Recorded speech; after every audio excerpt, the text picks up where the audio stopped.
Hi, welcome to another episode of On the Bench with Max. This week we're going to try and finish off our Crosscut Sled for the new DeWALT table saw that I bought, and I've got a couple of product reviews that I'm going to talk about, and I'm going to talk about some new tool purchases that I've made this week that hopefully I'll show you in the next few visits to us. So the next part we're going to do is we're just going to give it a bit of a smooth off, and I'm going to use my Makita MT series again. The number of this machine is the M9204. It's 240 watts and 125 mil, and it's got those sticky pads that you put on like Velcro. So we'll give that a go just to smooth it out. I don't want to go crazy on it, but we'll just smooth it out.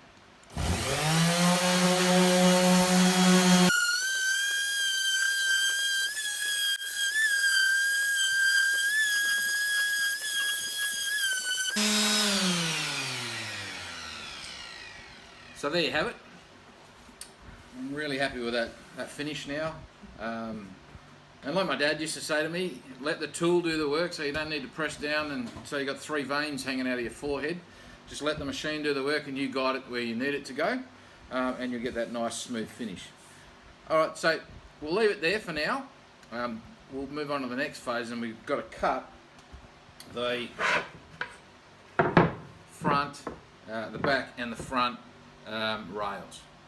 So I'll cut them out and we'll move on.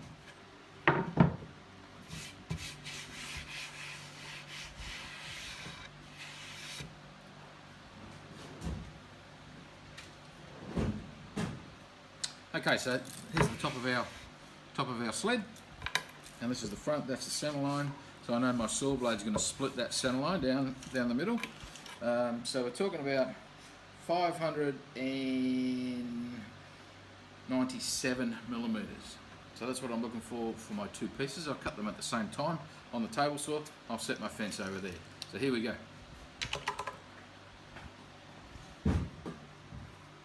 I went down to my local hardware store and I bought 2 pieces of dressed pine. I don't think I'll need hardwood or anything for this job, and that'll just sit nicely across there. It's got enough body and strength once it's glued up to give it some stiffness, because you remember they're bridge pieces really, because the saw blade will come through this, so the only thing that will support this will be that bridge piece going over the top. So I'll have one of those on the back. The theory is we'll put this on, we'll put 1 screw in this end, another screw in this end, and then we'll start to move it around. This will be an oversized hole, so I can actually move it in and out until I get it perfectly square with the blade on the saw. When I do that, I'll put a brand new hole in there and a new screw and finish the screw off and glue it, and we should be 100% square for all cuts. Okay, let's go over the crosscut saw. First of all, I want to measure. I've got a nice square edge here, but I might give it another square edge for my saw. So I'll come back to that. Here's the piece that I bought from Bunnings, which is a local store here in Australia, and it's the best one, I must admit. So there's a couple of methods. You can actually trust this for square for most jobs, but I'm trying to get good at this woodworking thing, so I've got my combination square out, and it's pretty good that way. I'll try again on this side. It's just a bit off on that one, and I'm talking, you know, maybe a couple of tenths, not much. So with a light sand, that's going to be fine. And just remember that this edge is going to be on the end here, so it doesn't matter. So off to the crosscut saw, off to the table saw we go now, and I'll cut my 2 pieces to size. I'll try and make sure that I get rid of these knots, so I get a nice clean piece out of this one, and I don't think I'll make it on that one. So I've got another piece here. That's why I bought the 2 pieces. And I should be able to get a nice clean piece out of this one, maybe this end, without these knots that may or may not affect the job. Alright, I'll go over to crosscut saw.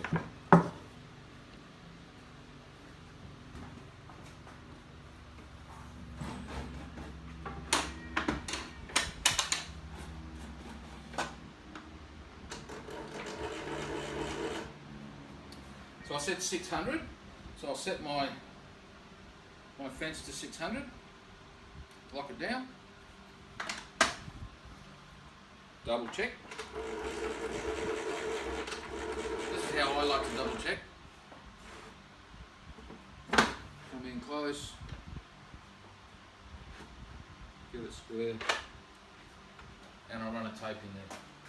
Just because I'm getting used to the machine and we haven't made friends yet, well, we don't trust each other. And that's only 400, that's why you measure.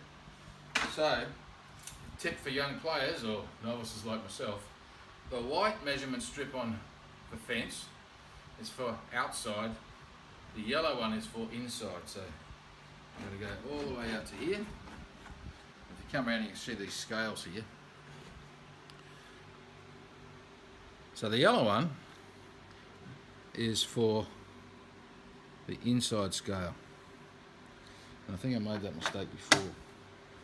Right, so 0 to 600 for the table, and then this thing slides all the way out and you can get more. So let's test it again. Test it again on our blade.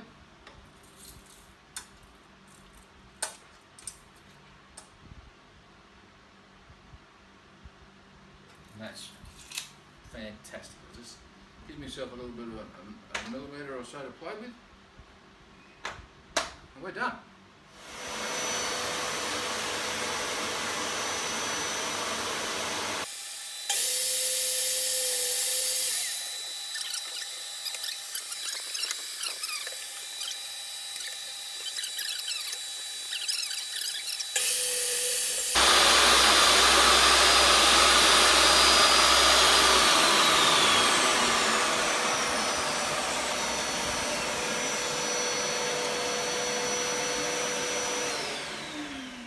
Okay, there you go.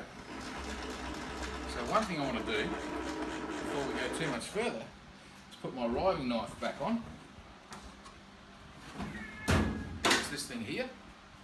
And what I like about the DeWALT, is it's got this lever here on the side, and you simply slip your riving knife in. That's better. Okay, so the idea of the riving knife, now this is my understanding of it. So if I'm cutting a piece of board like that, I'm ripping a piece of board, what the riving knife does is, because some timbers, and look, this is the same when you're cutting aluminium and stuff, sometimes they'll curve and they'll move around, and so this riving knife stops the timbers from going like this at the end after the cut, which can cause all sorts of dramas with the blade jamming, etc. It's my understanding. Drop me a line if I've missed the technical information. But here we go, we'll keep going.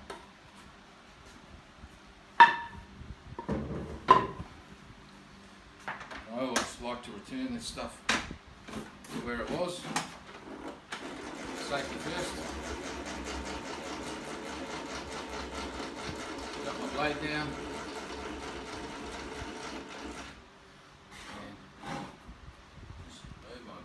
Off to the side now. There you go. So let's have a look at how we went.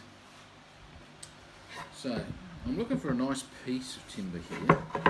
It's not a bad smooth face. It's got that bit of a crack there, so let's have a look at the other one. Now this is actually really nice. And because I bought dressed, I mean, if you've got a jointer at home or a thicknesser, you wouldn't buy, you just buy whatever lumber you can get. There you go. Surprise, surprise, it fits, which is a bit scary for me. And the other part of the story is, because I've got, this is 3/4 plyboard that I'm using, and maybe the next one I'll use 1/2 inch, but I didn't want it to flex. So 3/4, my blade height, I think I can only go 75 mil. Don't quote me on that number, but I will check. What I want to do is, as a safety feature, I don't think I'll be able to get my thumbs behind here when the saw blade comes through. So I might build a little cover over the back out of timber, or I might even just notch off another piece of wood and screw that on, and the saw can come into there. So I actually don't can't physically get my thumbs to that point. So let's have a look.